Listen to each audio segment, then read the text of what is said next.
Espíritus del origen. Acá estamos otra vez con la voluntad del espíritu. Como verán, vídeo tras vídeo, vamos conquistando esa mente que no es nuestra, esa mente que está representada en la serpiente del Edén, de ese Edén hiperbóreo que crearon justamente los linajes hiperbóreos, y el Atlante vil invasor, el Anunnaki, se metió en el árbol con su frialdad,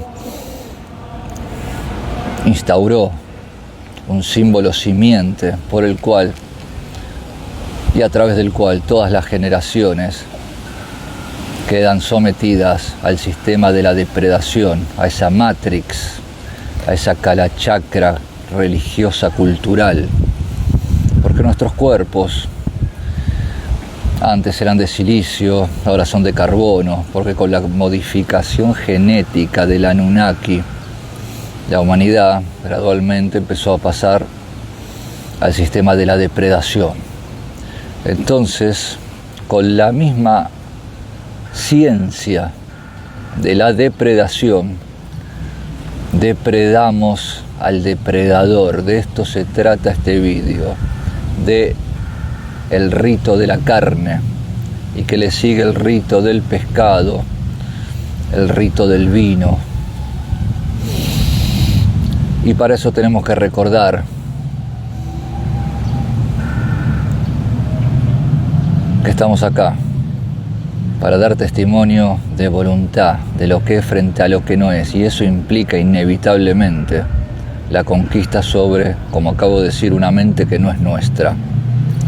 Voluntad del espíritu, el árbol de barro, una transmutación espiritual. El concepto de árbol de barro se refiere a la memoria del árbol genealógico genético celular, un archivo intangible que guarda la historia y las experiencias de nuestras generaciones pasadas, que tienen su punto de partida en un drama original, que es justamente ese símbolo simiente que fue instaurado en el genoma del ser humano original, del ser humano hiperbóreo. Entonces, para liberar a estas cargas y limitaciones que produce este conflicto original impuesto, es necesario un proceso de transmutación, la transmutación espiritual. La transmutación mencionada implica una transformación profunda en la que las prácticas espirituales juegan un papel crucial. Al ejercitar la potencia de la voluntad junto con la gracia del espíritu, se inicia un proceso de cambio en nuestra estructura genética. A través de estas prácticas, el barro genético se transforma, deviene en un ADN purificado. Prácticas espirituales. Las prácticas espirituales pueden incluir la meditación, la utilización de la tecnología del mantra, la ciencia de la repercusión de los sonidos, el yoga, o cualquier actividad que fomente el crecimiento espiritual y la conexión con lo divino. La clave es permitir que el espíritu guíe el proceso, eliminando los registros y programas indeseados que fueron introducidos por influencias externas como el mítico Atlante vil invasor. La eliminación de registros y programas. La conquista de la voluntad del espíritu. La búsqueda del equilibrio entre el espíritu y la mente es una travesía que muchos emprenden en el camino de la vida. En este proceso es crucial entender que nuestra esencia espiritual tiene el poder de dominar las percepciones y condicionamientos que conforman lo que llamamos el árbol de barro. Este concepto simboliza las limitaciones y obstáculos que enfrentamos en nuestro desarrollo personal y espiritual. La praxis espiritual. No basta con participar en prácticas que tradicionalmente consideramos espirituales. La verdadera transformación requiere que cada actividad de nuestra vida se convierta en una praxis consciente. Esto implica que, a lo largo de nuestro viaje, debemos destilar experiencias y aprendizajes que nos permitan transformar el barro de nuestras limitaciones en dirección al Braja, un término que simboliza la pureza y la verdad del ser. La guerra interna. Esta travesía es comparada con una guerra interna, una batalla constante contra aquellos aspectos de nosotros mismos que no reflejan la auténtica realidad de nuestro ser. Liberar a nuestros antepasados de las cadenas del barro es también parte de esta lucha, reconociendo y sanando los conflictos que han sido heredados a lo largo de las generaciones, que tienen su punto de partida en el drama original por este símbolo introducido por el vil invasor. La unidad del ser. Para lograr esta transformación es esencial mantenerse en sintonía con la unidad del ser, tanto en momentos de paz como en momentos de confrontación. Esta unidad es la clave para navegar las dualidades de la existencia, comprendiendo que, al final, solo existen dos caminos. Los registros y programas son patrones de comportamientos y pensamientos que hemos heredado a lo largo de nuestras vidas y de la vida de nuestros antepasados. Estos patrones, a menudo inconscientes, pueden determinar nuestro destino y limitar nuestro potencial. La transmutación espiritual busca liberar a la memoria de estos registros, permitiéndonos crear un futuro más libre y auténtico. Potestad del espíritu.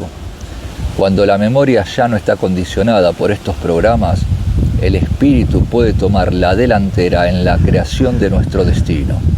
La potestad del espíritu significa que nuestra esencia más pura y elevada guía nuestras acciones, decisiones y el camino que elegimos seguir.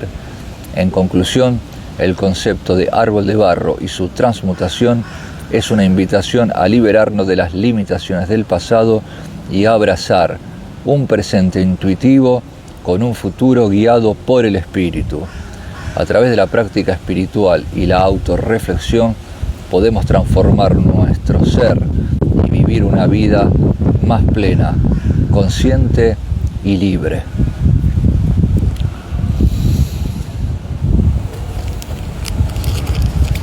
Estos son los preámbulos que debemos siempre recordar. Y en este vídeo tuve que hacerme de la escritura para explicarlo lo mejor posible. Aunque no lo parezca, a veces cuesta un poco. Pasamos al rito de la carne. Esto es una praxis guerrera apta para el Kali Yuga.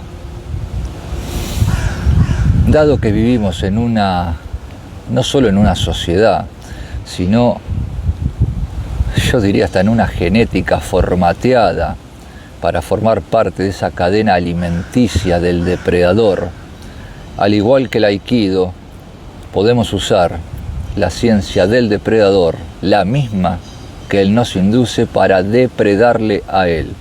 Y de esto consiste el rito de la carne.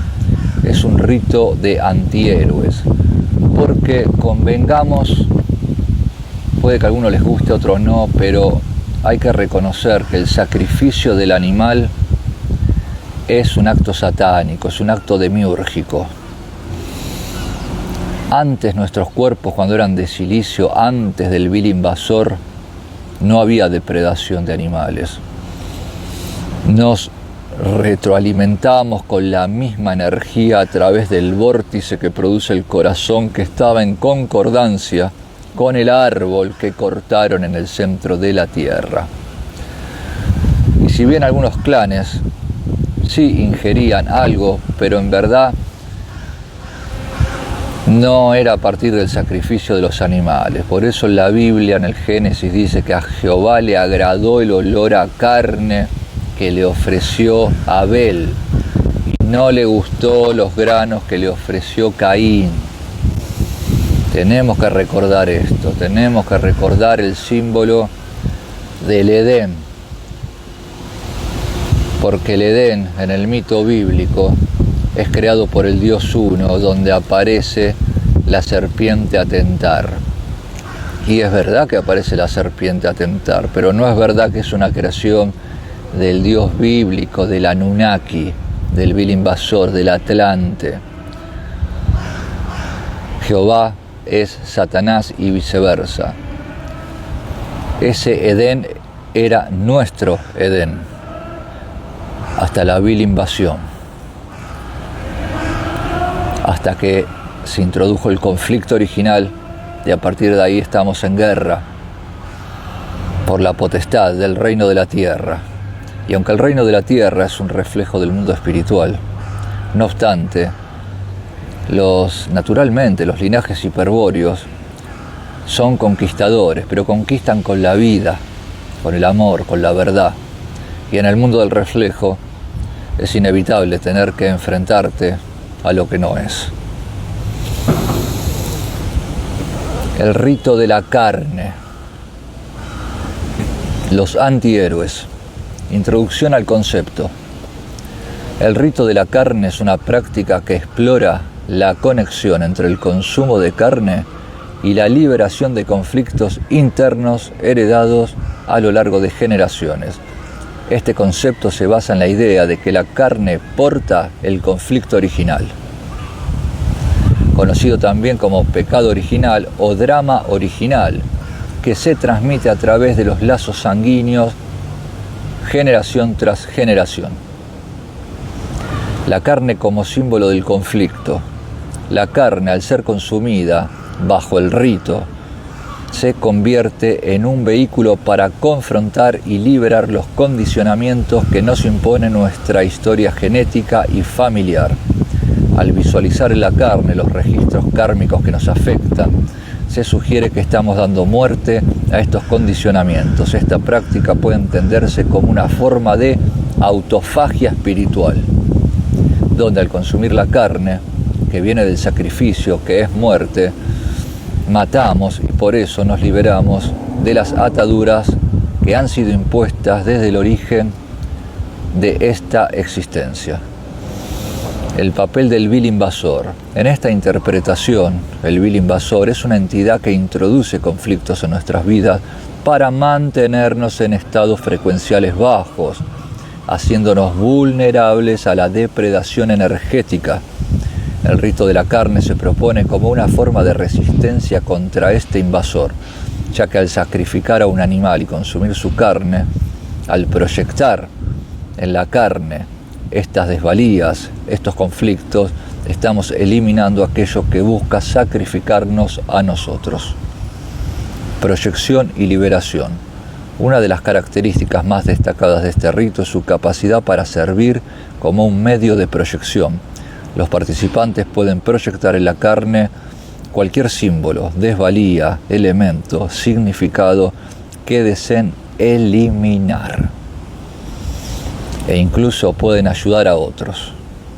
De esta manera el ritual no solo se centra en la liberación personal, sino también en la transformación del entorno y las relaciones con los demás.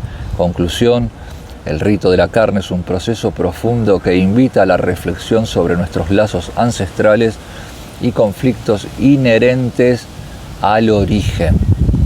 Al utilizar la carne como un medio de proyección y liberación, se ofrece una oportunidad para confrontar y trascender los condicionamientos que nos limitan, promoviendo así un cambio hacia la libertad personal que contribuye con la libertad colectiva. De esta manera, mis queridos guerreros, depredamos con la misma ciencia del depredador. Hablando en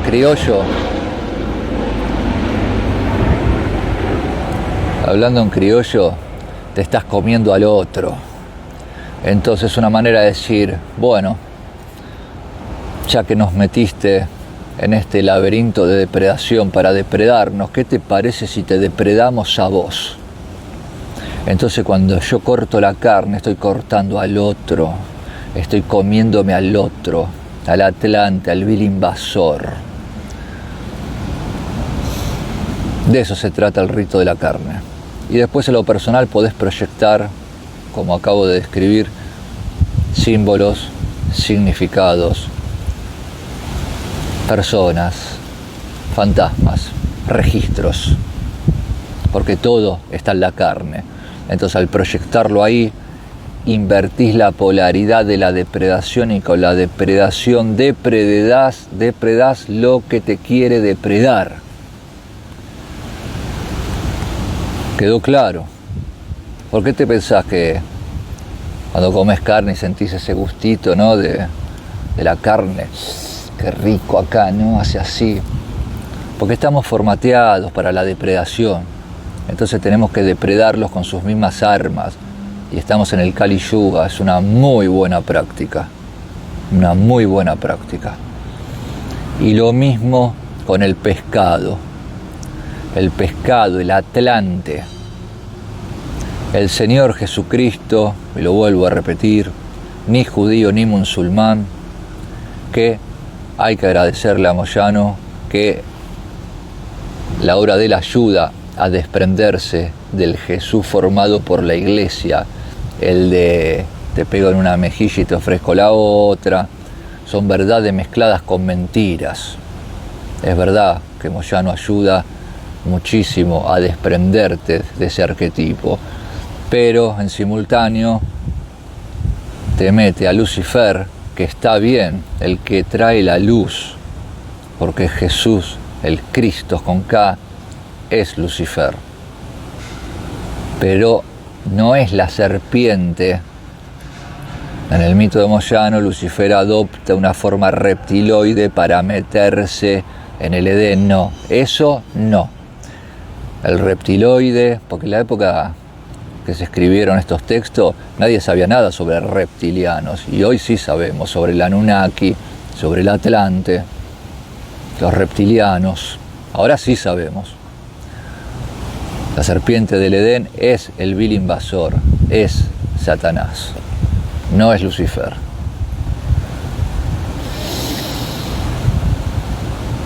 Baal el marino, todos los conjuros que vienen a través, que están sostenidos por las leyes marítimas, que en esta sociedad Anunnaki, Atlante, las leyes marítimas son las que más potestad tienen sobre todas las leyes.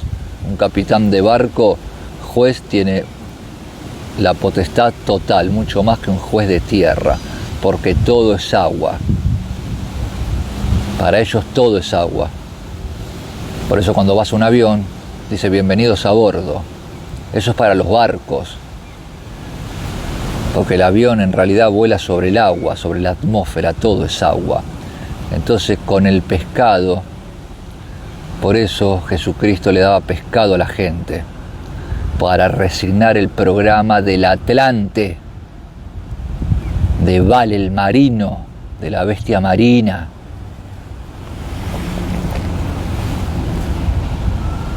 Eso también tenés que hacer cuando comés pescado, comerte al otro, al marino, al programa del otro, acuático. Y el rito del vino, que es muy bueno. Ahí tenés que agarrar el vasito de vino y tenés que armarte de un conjuro.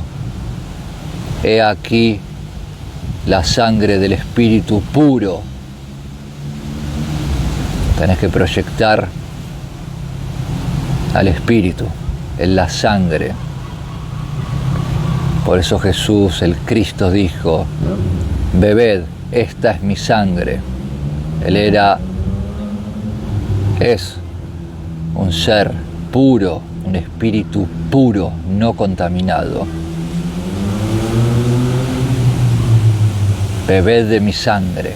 La sangre del Cristo es el ritual del vino,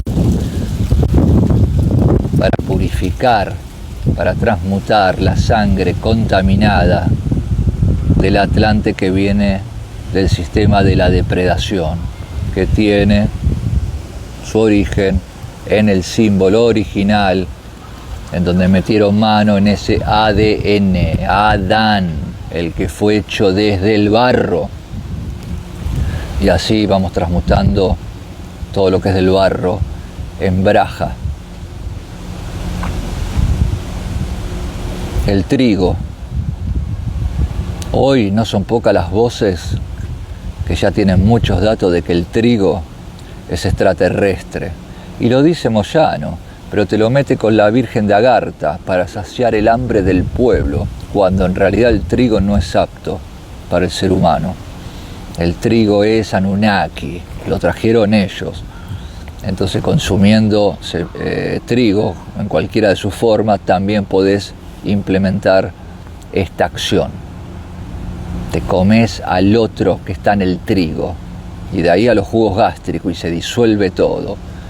Autofagia metafísica espiritual, utilizando la ciencia del otro que quiere depredarte para depredarle a él. Así vamos conquistando, con el espíritu sobre la mente dada por el otro, la mente del depredador. Bueno, creo que no me olvidé nada. Como vemos, venimos pisando fuerte. Ayuno hiperbóreo, autofagia. Aprovechamos el canto de los pájaros para silenciar esas voces atormentadas de los antepasados. Nos comemos al otro.